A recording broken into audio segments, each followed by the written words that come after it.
I just found out that my dad who has neglected me isn't my bio dad. English and not my language, so I apologize in advance. I am 17, mom, 38, dad, 40. My parents were young when they got married. My mother is a stay-at-home mom and works part-time while my dad is a software developer. I am the oldest of 4 siblings.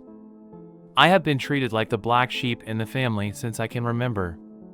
Birthdays never had any, just a cupcake from my mom and no presents. I wasn't allowed to have friends over.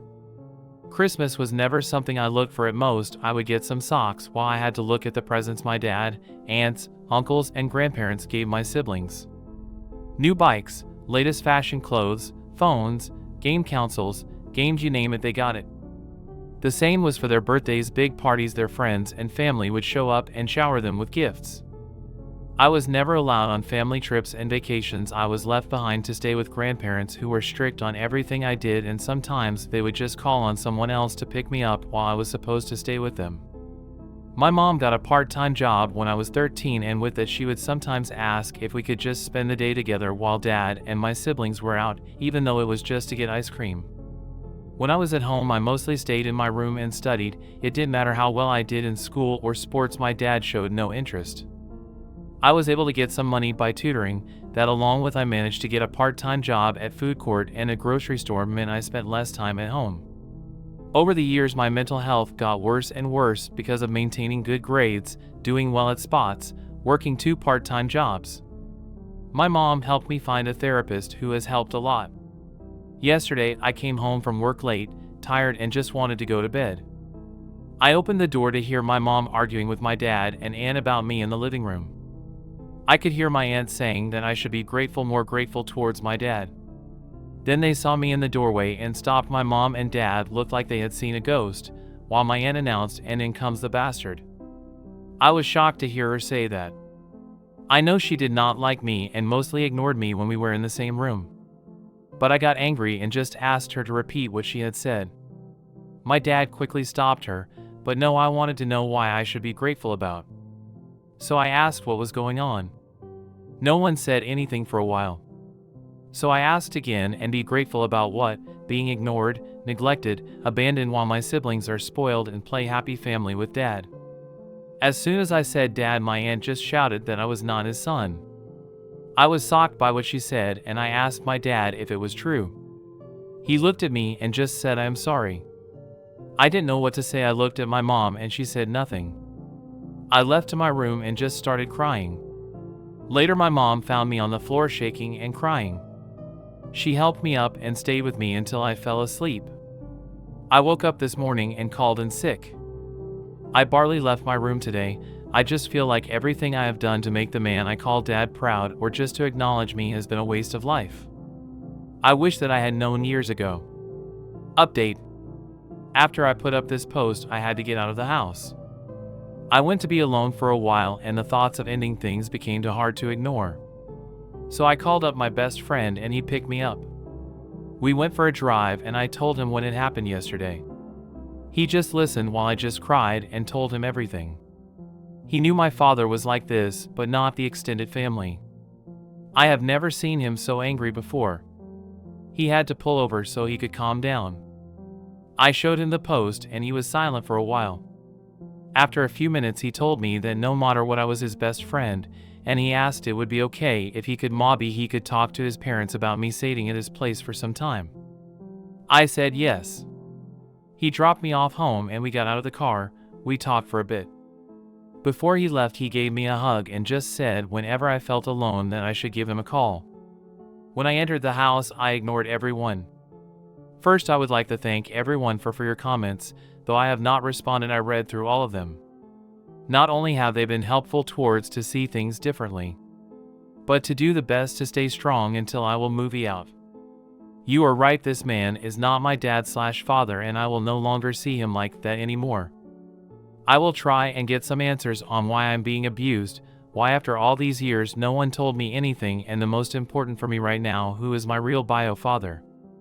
Is he alive? Does he know I exist? And to clarify one thing, I have no idea who anyone on my mother's side of the family are, and therefore there's no contact with them. My 18th birthday is in the end of the summer, and I will be moving out that day or even sooner if I have the opportunity to do so. Update. So a lot has happened in these few days, and I am conflicted about many things right now, but I am hopeful that I can start to heal meaningfully. Also sorry for the long post. On Thursday, before I left for work in the grocery store, my father, whom I will refer as K, called out to me, and I responded by saying yes, his first name, and he looked confused because I have always called him Dad before. After a bit of silence, I asked what, quite bluntly. He didn't respond and told me it was nothing, so I went to catch the bus. When I got home late in the evening, my mom wanted to know why I called K by his first name. I told her he never treated me as anything closely as a son, so why should I call him Dad anymore? She had no answer, and she told me he was hurt by it. I wanted to scream when she said that. Yesterday I had an appointment with my therapist, and I cannot put it into words how much she has helped me over the years, and later my best friend called me to let me know that I could stay with them if I wanted. So this morning when I woke up, my mom was already awake and making breakfast. I asked her if we could talk alone today, and it was important. She agreed to talk after breakfast because Kay had to go to work shortly after.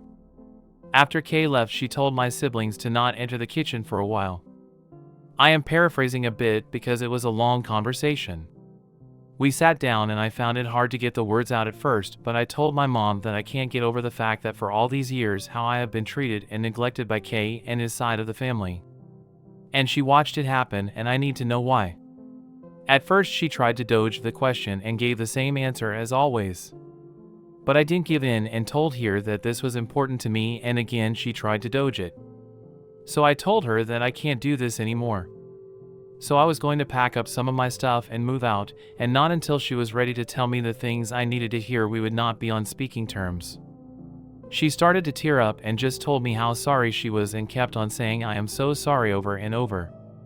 It hurt me in that moment to see my mom cry, and I tried my hardest to keep my emotions in, and I asked her again why. After some time, when she calmed down, she told me what happened. When she was 20 and in university, she had a boyfriend whom she had been with for 3 years. They shared an apartment along with his best friend. They were out clubbing when they had an argument because she wanted to stay but her boyfriend wanted to go home and he left. Both her and the best friend were really drunk, and she cheated on her boyfriend with his best friend in the club. The next day she woke up and realized what she had done. So after a few days, she and his best friend confessed about the affair, and her boyfriend broke up with her. Her ex contacted her parents and he told them what she had done. Her parents called her furious and told her she was not welcome back home and took away her financial support. So she had to move out. She lost a lot of friends and had nowhere to stay. She had to live in her car for some time. When she realized she was pregnant, she didn't know what to do. She went back to the apartment to find out her ex and his friend were no longer lived there. She tried calling and texting them, but they didn't pick up the phone or answered any of her messages. She got a job at a cafe house, and there she met Kay. He was a regular customer and they got to know each other. Kay asked her out, and even though she told him she was pregnant, he didn't care at the time.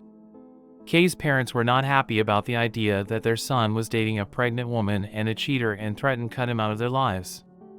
Kay got scared and was going to break up with my mom, but she begged him not to and promised to be the perfect wife and have his kids. They made plans to get married soon after I was born. Kay never showed any interest in me when I was born, but my mom lived with the hope that one day he would. After hearing all of that, I didn't know what to say for a while. After thinking for a moment, I asked if she had at any point tried to contact my possible bio father. She said no, and the timeline would place her affair partner to most likely be my bio father, but she can't be 100% sure. I asked her if she ever tried to reconnect with her side of the family. She tried to contact them when she was about to get married, but her parents, siblings, aunts, and uncles didn't want to see her. So she gave up. I asked her why Kay was hurt by me calling him his first name. She told me he has been seeing a therapist for the last 2 years because he has been suffering from depression and guilt. It took me by surprise. She told me that it started when I was 15. I came home after a handball game where we won and I was awarded man of the match, and I was so happy and exited to tell them about it. She of course was happy for me, but Kay just said to put my award with others in my room. I started to cry in front of him and asked, "Why do you hate me?" He didn't reply, and I went into my room and cried all night. After that, he felt sad, like something had stabbed him in the cheeks, and it didn't go away, it only grew. My mom told him to go see a therapist until he relented, and after some time the therapist got through to him. For the past few years he has been living with this guilt, and he has been afraid to confront it. So when I called him by his first name, he realized that he had lost me. The next question, I was afraid to ask it. But I asked if he ever abused her. She told me he has never abused her. She told me that Kay has only ever loved her. The only time he ever questioned her about anything was when she was pregnant with my younger brother, and he asked for a paternity test, which she understood. When it came back positive, he apologized, and he didn't ask about my other siblings. The last question. I asked her why I was left with people who abused me physically, menially, and emotionally while they went on trips and vacations. She was shocked to hear about the physical abuse and asked me about it.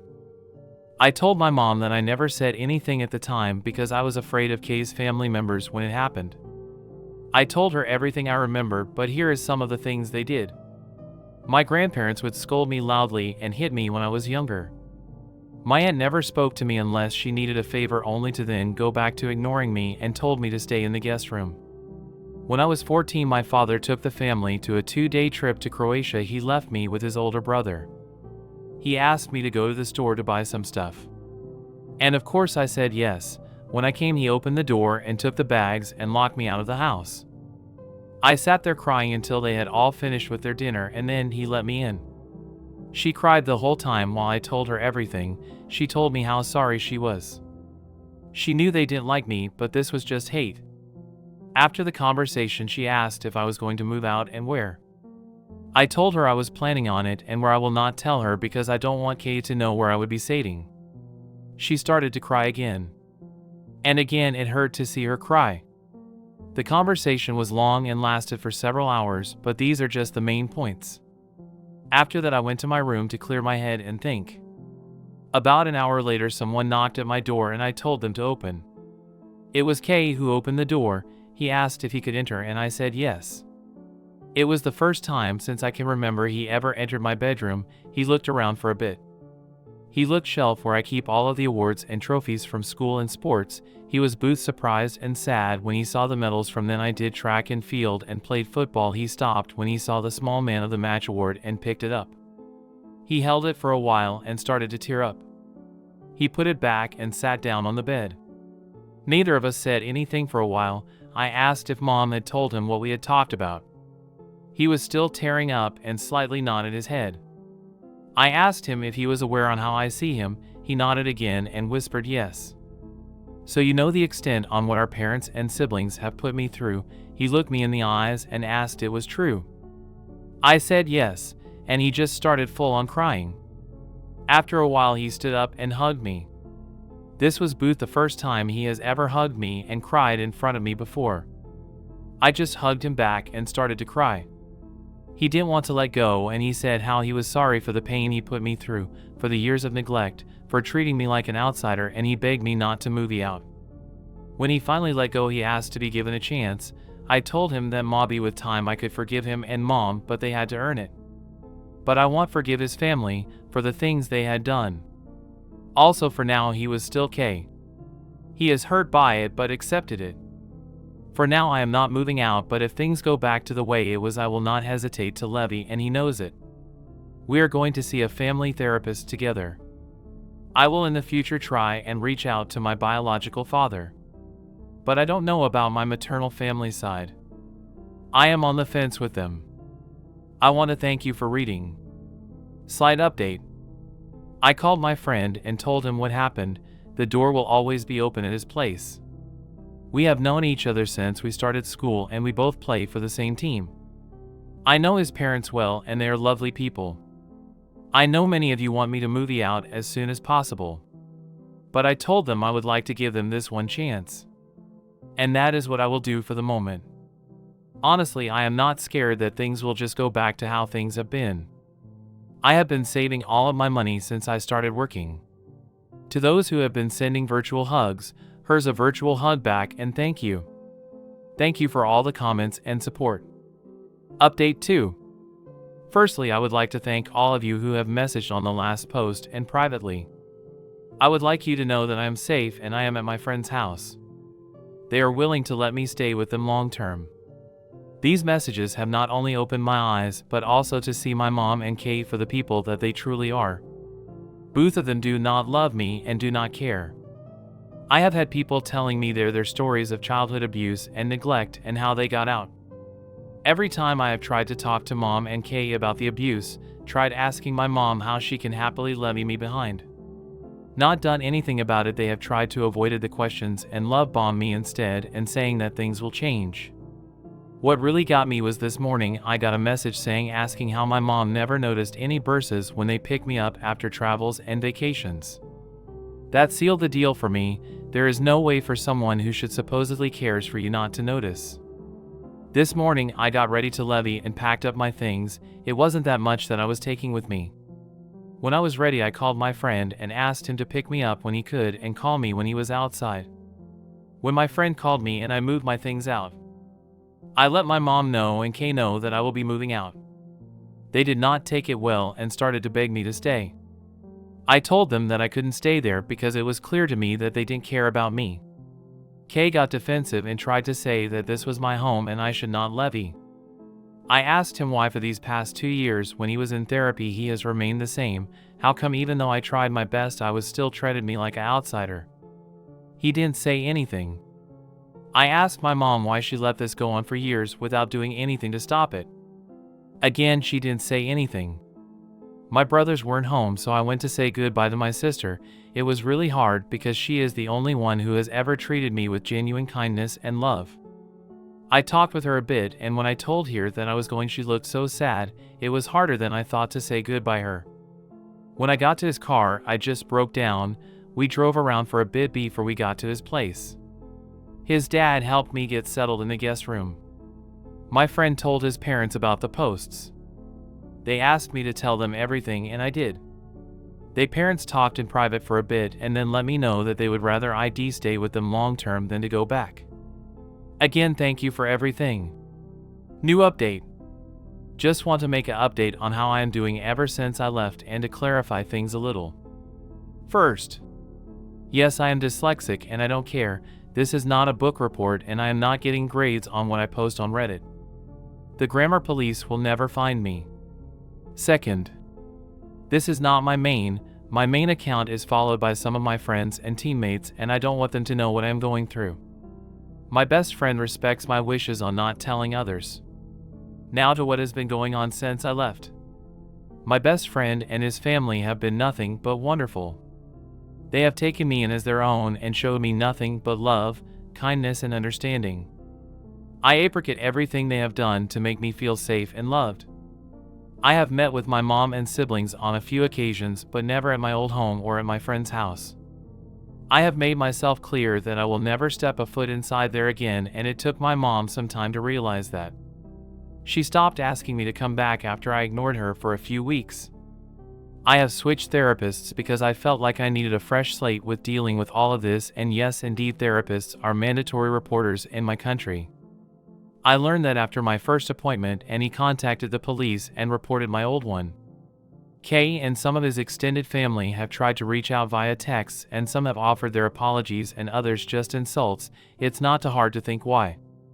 Those have been blocked, and to those who apologized, Kay's parents, brother and his family, I replied with a simple I accept your apology but I do not forgive you. That may never happen and it will be on my terms. For the foreseeable future, do not contact me again. What happens next I do not know. I am just going to focusing on school, my mental health and getting a driver's license. Thank you for everything. I truly appreciate every one of you for everything and big hugs to you all.